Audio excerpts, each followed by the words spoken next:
नमस्कार। आज हम एक बहुत ही अहम कहानी पर बात करने वाले हैं। ये हमें मिली है स्रोत साईं कृपा से गोसेवा से। और ये कहानी है साईं बाबा की और उनकी करुणा की सभी प्राणियों के लिए।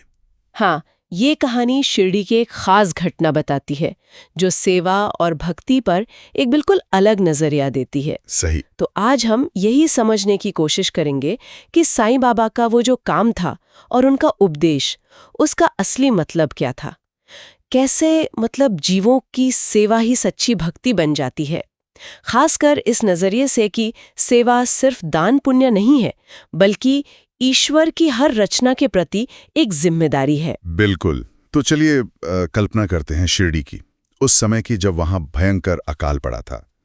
खेत एकदम बंजर, तालाब सूखे और एक बहुत कमजोर भूखी गाय वो रोज मंदिर के पास आती थी। हाँ, वो स्थिति वाकई बहुत गंभीर थी शिरडी में। स्रोत बताता है कि सूखे ने जैसे सब कुछ खत्म कर दिया था। जानवरों के लिए चारा जुटाना वो तो लगभग नामुमकिन था। और उसी मुश्किल वक्त में वो बूढ़ी गाय, है ना, जो बिल्कुल हड्डियों का ढांचा रह गई थी, वो रोज मंदिर के पास आती और चुपचाप खड़ी हो जाती। अच्छा। लोग उसे ज्यादातर नजरअंदाज कर देते थे। हाँ। या कभी भगा भी देते थे। हाँ, बेचारी। फिर एक दिन साईं बाबा की नजर उस गाय पर पड़ी। हाँ। उन्होंने अपने पास खड़े लोगों से कहा, देखो, ये भी मेरी भक्त है। अच्छा। जैसे तुम सब अपनी जरूरतें लेकर मेरे पास आते हो, वैसे ही ये बेजुबान भी एक उम्मीद लेकर आई है। इतना कहकर बाबा खुद उठे, पास के गोदाम से चारा लाए और अपने हाथों से उस गाय को खिलाने लगे। अपने हाथों से। हाँ। गाय ने बड़े आराम से चारा खाया और फिर जैसे शुक्रिया अदा कर रही हो, बाबा के पैरों को चाटने लगी। लेकिन बात यहीं खत्म नहीं हुई। हाँ। बाबा ने सिर्फ उस गाय को चारा नहीं दिया। हाँ। उन्होंने इसे एक बड़े सिद्धांत से जोड़ा।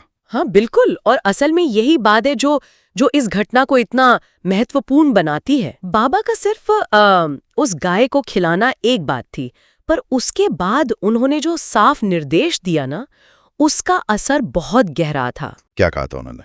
उन्होंने कहा, गांव में कोई भी जानवर भूखा नहीं रहना चाहिए।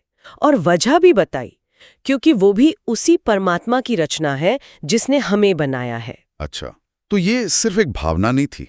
नहीं, बिल्कुल नहीं। ये सिर्फ एक भावनात्मक अपील नहीं थी। ये भक्ति का एक, क्या कहते, व्यवहारिक रूप था। सभी जीवों के प्रति एक सक्रिय जिम्मेदारी निभाने का आह्वान था। ये दिखाता है कि बाबा के लिए भक्ति सिर्फ पूजा पाठ या ध्यान तक सीमित नहीं थी, बल्कि कर्म में दिखनी चाहिए, सेवा में। बिल्कुल सेवा में प्रकट होती थी। और इसका असर देखिए फिर, कैसे एक व्यक्ति का कदम पूरे समुदाय को प्रेरणा दे सकता है। स्रोत हमें बताता है कि बाबा के इस काम और आदेश के बाद गांव वालों ने मिलकर जानवरों के लिए एक अलग चारा भंडार बनाया। अरे वाह!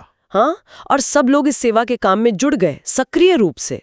तो ये घटना एक बड़ा उदाहरण है कि कैसे सच्ची करुणा और सही मार्गदर्शन व्यक्तिगत दया को एक सामाजिक जिम्मेदारी में बदल सकता है, खासकर उनके लिए जो बोल नहीं सकते हैं ना। सही बात है। तो ये कहानी हमें क्या सिखाती है? क्या हम ये मानें कि बाबा के लिए असली पूजा यही थी? मतलब कर्म में दिखने वाली करुणा जो इंसानों तक ही सीमित न रहे। हाँ, मुझे तो यही लगता है। ऐसा लगता है कि उनके लिए हर प्राणी, चाहे वो छोटा हो या बड़ा हो, बोल सकता हो या नहीं, सब बराबर सम्मान के हकदार थे। सही मायनों में ये कहानी भक्ति की परिभाषा को विस्तार देती है, उसे बड़ा बनाती है।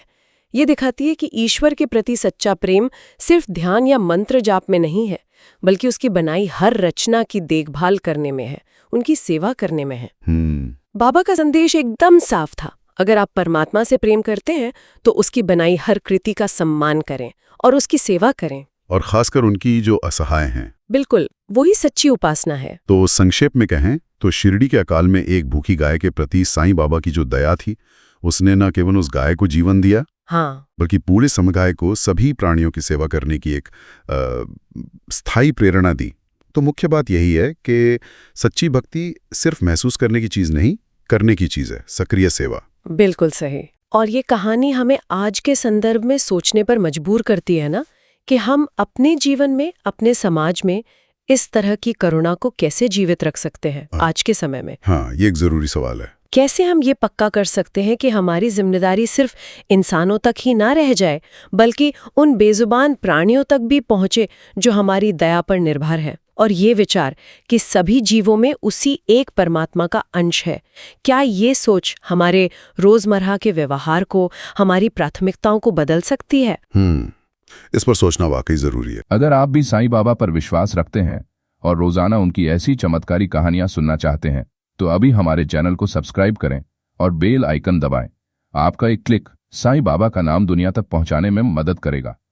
ओम साईं राम लिखकर कमेंट करें अगर आप सच्चे भक्त हैं।